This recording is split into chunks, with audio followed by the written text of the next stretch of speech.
Hey guys!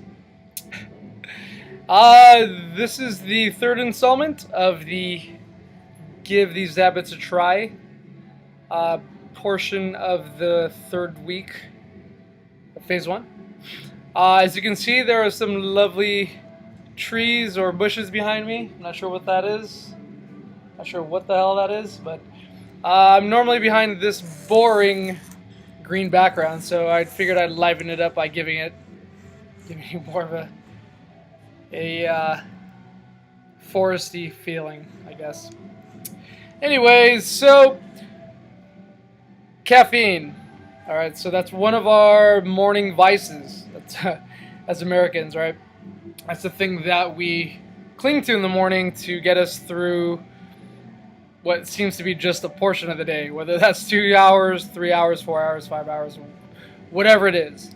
I'll obviously depending on how many cups we consume, but it's one of those daily vices that we can't seem to kick, right? But why would we want to kick it in the first place if it's doing us no harm, or if it's helping us?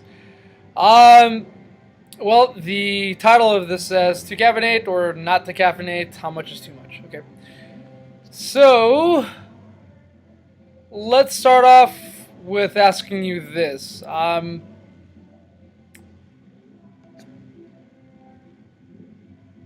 you feeling fatigued often? Even when you have ample sleep, let's just say you get, maybe more than 6 hours of sleep. Let's just say seven. If you get less, then you're probably one of those who drinks a lot of coffee. But let's just say that maybe you're getting decent sleep. Nutrition's decent as well.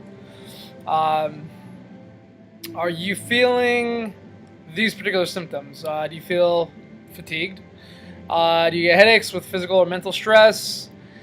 Are you craving sweets, caffeine, or cigarettes? You feel slow to start in the morning, which is why you grab the caffeine in the first place? Do you feel like you have weak immune systems and allergies? So, if you are feeling this, let's go through what the adrenal glands are.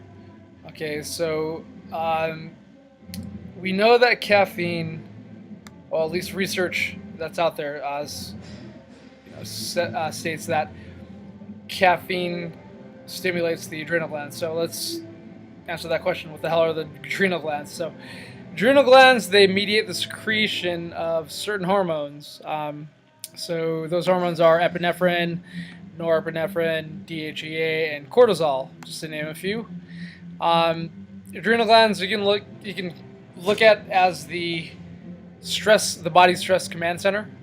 So if you're in any danger, for example, a tiger's chasing you downtown Riverside. Your adrenal glands pumps adrenaline, also known as epinephrine, into the bloodstream, so your body goes into fight or flight mode, ready to do work at any time.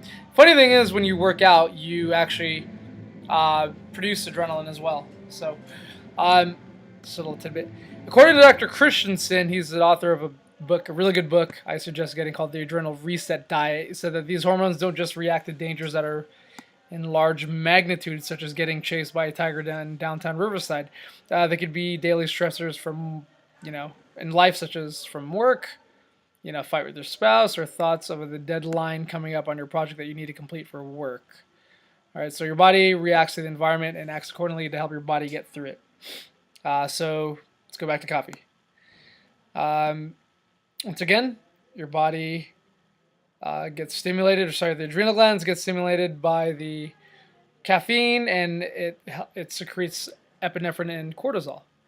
Okay, so it puts your body into a slight fight or flight mode after waking up in the AM, and that's not really ideal because the morning time is when your cortisol levels are naturally at their highest after sleep. Okay, so your recovery processes happen at sleep. So that's when you're actually the interesting thing is that's when you're really metabolically active. So basically what that means is all the recovery processes that happen at sleep. So your body should be at rest. That's when it's most effective for your body to go through these recovery processes. So the natural byproduct of all these processes, other than waste, is like carbon dioxide, is cortisol. Okay, so cortisol tends to taper off during the day, later in the day, and it doesn't make sense to reproduce or to increase the blood concentrations of cortisol in the AM when your body's objective is to bring it down, right? So once again, that's why those symptoms, among many more, are typical. Okay, so me personally, I've actually, I've experimented the last 2 weeks with no coffee, but I still consume a small amount of caffeine. I believe it's maybe 50 milligrams, 60 milligrams from green tea, and I still supplement it with MCT oil. Now, coffee, I think, they have, depending on the scoop size and the type of coffee, the doses could be much higher, maybe in the hundreds or 200s. Okay, and I felt pretty good actually, and I still feel pretty good, even on some days where I might not get more than 6 hours of sleep. Didn't feel too fatigued, but I've actually, mentally, cognitively, I feel a little, actually pretty good. Okay, so let me actually get that tea for you that I drink, just to give you an example. Be right back.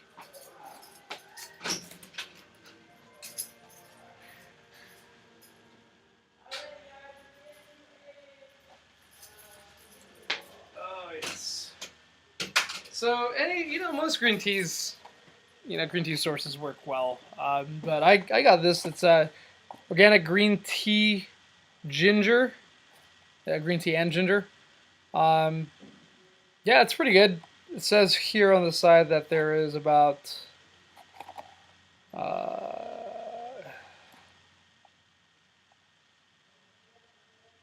actually it doesn't. So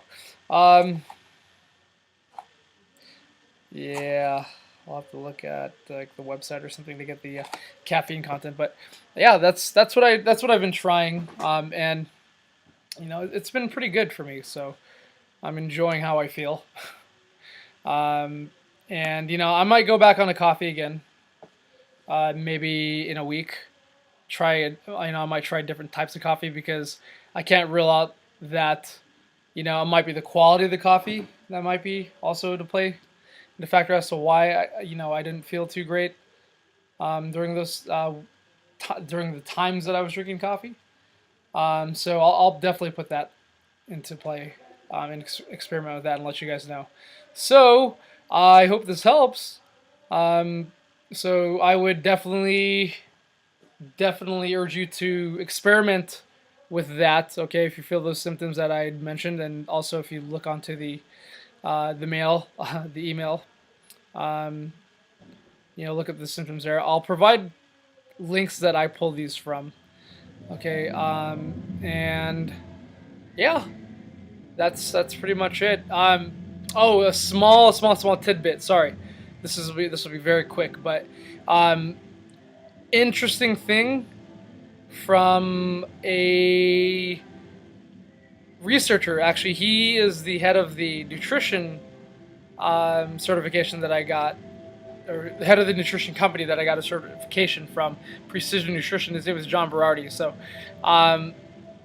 he pulled research on caffeine and why it affects other people and why adversely, and why it doesn't affect other people adversely. So they found that there was a particular gene that either makes you a fast metabolizer or slow metabolizer. So fast metabolizing being that your body metabolizes it quicker, so less time spent in your bloodstream. So if you have the gene for the slow metabolizing metabolism of caffeine, then caffeine, it's according to Rob Wolf, which is the paleo guy, he found that caffeine has a half-life. It can have a half-life of up to 36 hours, so it could be in your bloodstream for up to 36 hours. For some people, it's been about 2 hours. So, yeah. that's pretty much it. If you came at a great time, dude. You came at a great time just recording a video. Oh, well, shit, my bad. No, that's cool. That'll just be a you part of still it. So recording? yeah, BAM! What's up? that's crazy because my head is actually still bigger than his arm. So. Your head was not even... So, yeah, tidbit of information there about the slow gene, fast gene metabolizing factor into the whole caffeine thing. So, yeah, if you have any other questions, let me know. And I hope this helps. Talk to you later.